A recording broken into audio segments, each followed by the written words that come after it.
Now, BJP's newly elected president Amit Shah is all set to form a new team ahead of the assembly polls in various states, and he is keen to make some unique changes. Take a look. The BJP's new president Amit Shah seems to be gearing up for a major reshuffle in the party. The newly elected president is in talks with senior RSS leaders Mohan Bhagwat, union ministers and several state ministers of the party. This time, a major change is in the offing. Our sources have said that Amit Shah is planning to keep only those BJP leaders who are below 50 years in his new team. Speculations are rife that leaders above 75 years might not get any major post in the party's new team. Apart from the union leaders, Amit Shah is also in consultation with BJP presidents of various states. Though BJP leaders have not made the decision official, party spokesperson Ejaz Ilmi extended his support to Shah over the issue. I think with these consultations that are going on and reports coming in the media, the senior leadership of the party is seized to putting its best foot forward, having a new team, because a lot of members have been promoted into the cabinet and some vice presidents have gone to the cabinet, some general secretaries in the cabinet. So it's very important that a new team also comes in which is election ready. And so I think sooner or later the National Council will meet, and maybe after that you might get to know about the new team of Mr. Amit Shah. Our sources also said the main reason for changes are the upcoming elections in Maharashtra, Haryana and Delhi. The party does not want to take any chances before elections in these states. The new president wants to ensure massive wins, just like the party did in the Lok Sabha polls. The announcement of the party's new team will be made after August 20th. The party is also expected to hold a meeting of its National Council before making any major announcement. All opposition parties will be eager to know the new team selected by the new president. But how far will the team be successful is what remains to be seen. Sanjay Dikshit, News 9, New Delhi.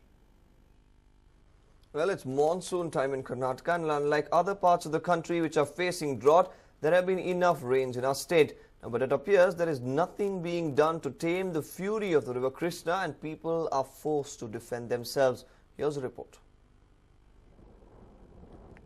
This couple is wading through the swollen river Krishna and carrying their child perched on top of the woman's shoulders. That sums up the misery of the people living on the banks of river Krishna in Bagalkot district's Jamkhandi Taluk.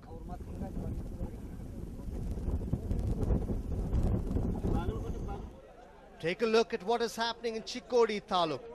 Pump sets being washed away as an overloaded boat with people glides over the overflowing river Krishna. Yes, it is the same river. That is a problem facing many people in North Karnataka. With neighboring Maharashtra receiving huge quantum of rains, many of the tributaries of the Krishna, like Ved Ganga and Doodh Ganga, are in spate. It is estimated that after the monsoon began in right earnest, North Karnataka has received close to 2 lakh cusecs of water, courtesy the Krishna. In Chikkodi Taluk, for instance, 7 bridges lie submerged, while in Raibagh, this is the same fate of 4 bridges. ಪ್ರತಿ ವರ್ಷ ಹೊಳಿ ಬರುತ್ತೆ ಅಂತ ಎಲ್ಲ ಅಧಿಕಾರಿಗಳು ನೀರು ಬಂದು ಊರಾಗ ಹೋಗಿದ ನಂತರ ಬರ್ತಾರೆ ಅನ್ಕಸ್ತನ ಅಡ್ವಾನ್ಸ್ ತಯಾರಿ ಯಾವುದೂ ಇನ್ನಸ್ತಕ ಮಾಡಿಲ್ಲ.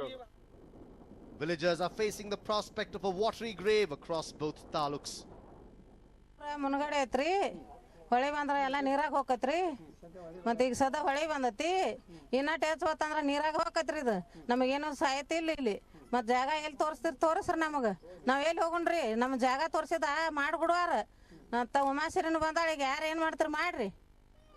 Clearly, the villagers are agitated at this kind of inaction and apathy of government officials. In some cases, for instance, while boats are available to transport the maroon villagers, there is no supply of diesel or kerosene to power the boats.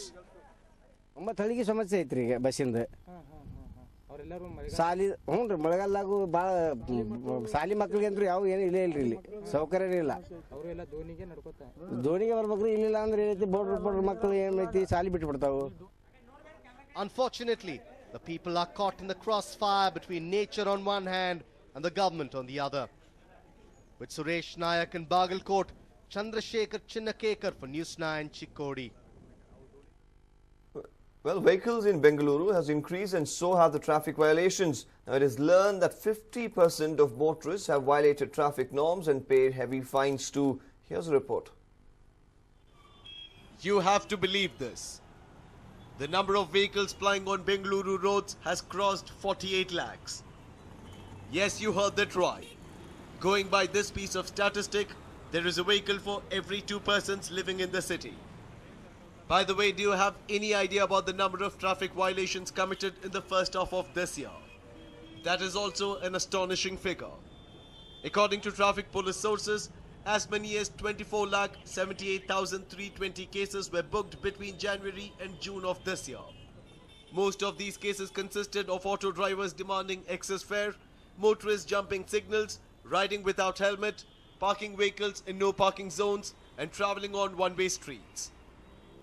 The fine amount collected from these violations is a whopping 31 crore rupees. ಇದಕ್ಕೆ ಸಂಬಂಧಪಟ್ಟ ಹಾಗೆ ಒಟ್ಟು 31 ಕೋಟಿಗಿಂತಲೂ ಸ್ವಲ್ಪ ಹೆಚ್ಚಿಗೆ ನಾವು ದಂಡದ ಮೊತ್ತವನ್ನು ಈಗಾಗಲೇ ರಿಕವರಿ ಮಾಡಿದ್ದೇವೆ. ಸೊ ಇಷ್ಟು ಮೊತ್ತದ ಒಂದು ಪ್ರಕರಣಗಳ ಸಂಚಾರ ಉಲ್ಲಂಘನೆಗಳ ಪ್ರಕರಣಗಳನ್ನು ನಾವು ಪತ್ತೆ ಹಚ್ಚಿದ್ದೇವೆ. ಇದರಲ್ಲಿ ಬೇರೆ ಬೇರೆ ಇದು ಬರ್ತವೆ, ಇನ್ಕ್ಲೂಡಿಂಗ್ ಡ್ರಂಕ್ ಆ್ಯಂಡ್ ಡ್ರೈವಿಂಗ್ ಇರ್ಬೋದು, ರೆಕ್ಲೆಸ್ ಡ್ರೈವಿಂಗ್ ಇರ್ಬೋದು, ಮತ್ತು ಈ ರೀತಿ ನಾನಾ ಏನು ಬೇರೆ ಬೇರೆ ಸಂಚಾರ ನಿಯಮಗಳ ಉಲ್ಲಂಘನೆಗಳು ನಮ್ಮ ಸಂಚಾರ ಪೊಲೀಸರು ಸಾರ್ವಜನಿಕ ರಸ್ತೆಗಳಲ್ಲಿ ಪತ್ತೆ ಹಚ್ತಾರೆ. ಅದರ ಬಗ್ಗೆ ಈ ಒಂದು ಪ್ರಕರಣಗಳೆಲ್ಲ ದಾಖಲಾಗಿದೆ. Two-wheeler riders top the list of violations. Drunken driving was also a major violation. Records show that many traffic violations had been reported from Yashwantpur, Peenya and Rajajinagar. Police ಇಲಾಖೆಯಿಂದ ನಾವು ಲಾ ಆ್ಯಂಡ್ ಆರ್ಡರ್ ಮೇಂಟೈನ್ ಮಾಡೋಕ್ಕೆ ಮತ್ತು ಅಪರಾಧವನ್ನು ಕಡಿವಾಣ ಹಾಕೋಕ್ಕೆ ಅನೇಕ ಕ್ರಮಗಳನ್ನು ಕೈಗೊಳ್ತೀವಿ. ಅದರಲ್ಲಿ ಒಂದು ಈ ನಮ್ಮ ಕರ್ನಾಟಕ ಪೊಲೀಸ್ ಕಾಯ್ದೆ ಅಡಿಯಲ್ಲಿ ಏನು ಪ್ರಿವೆಂಟಿವ್ ಸೆಕ್ಷನ್ಸ್ ಇದೆ ಕೆಲವೊಂದು, ಅದರಲ್ಲಿ ಅಡಿಯಲ್ಲಿ ನಾವು ಹೆಚ್ಚಿಗೆ ಪ್ರಕರಣ ದಾಖಲು ಮಾಡಿದ್ರೆ ಲಾ ಆ್ಯಂಡ್ ಆರ್ಡರ್ ಮತ್ತು ಕ್ರೈಮು ಕೂಡ ನಾವು ಕಂಟ್ರೋಲ್ ಇಟ್ಕೋಬೋದು. ಇದರ ಬಗ್ಗೆ ನಾವು ಹೆಚ್ಚಿನ ಒತ್ತನ್ನು ಕೊಟ್ಟು ಹೋದ ವರ್ಷ ಮತ್ತು ಈ ವರ್ಷ ಉತ್ತರ ಭಾಗದಲ್ಲಿ ಅತಿ ಹೆಚ್ಚಿನ ಸಂಖ್ಯೆಯಲ್ಲಿ ಈ ಪೆಟ್ಟಿ ಕೇಸನ್ನು ನಾವು ದಾಖಲು ಮಾಡಿದ್ದೀವಿ.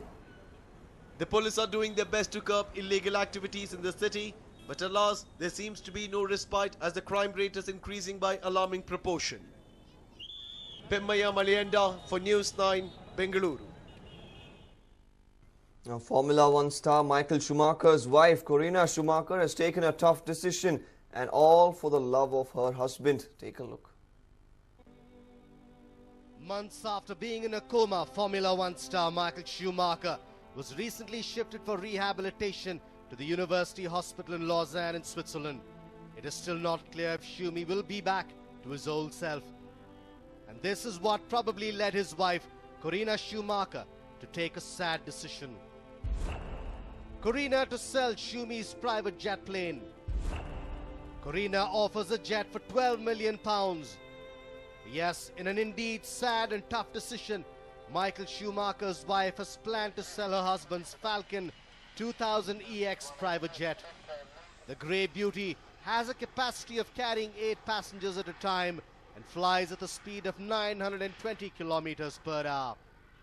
Though the reasons for the sale are not known, sources say that Schumacher's accident could be the main one. The reasons for the sale are obvious. During his active time as a Formula One driver, Schumi jetted between 300 and 400 hours annually with the aircraft around the world. Even in his break of 3 years between 2007 to 2009, he used the jet for many family vacations with Corina and the children Mick, 15, and Gina Maria, 17. But now, everything is different. The world of the Schumachers has changed. Corina has always been by her husband's side during his tough days. Recently, she thanked all Schumi fans for their love and support at the German Grand Prix. The German Grand Prix gives me the perfect opportunity to cordially thank you all for the good wishes and positive energies you keep sending to Michael. I have to say your sympathies blew us all away. It is good to know that together we made it through the hardest time. Now we are facing a phase which will presumably take a long time. Next week, it will be 7 months since Schumacher met with a tragic accident. A News9 report.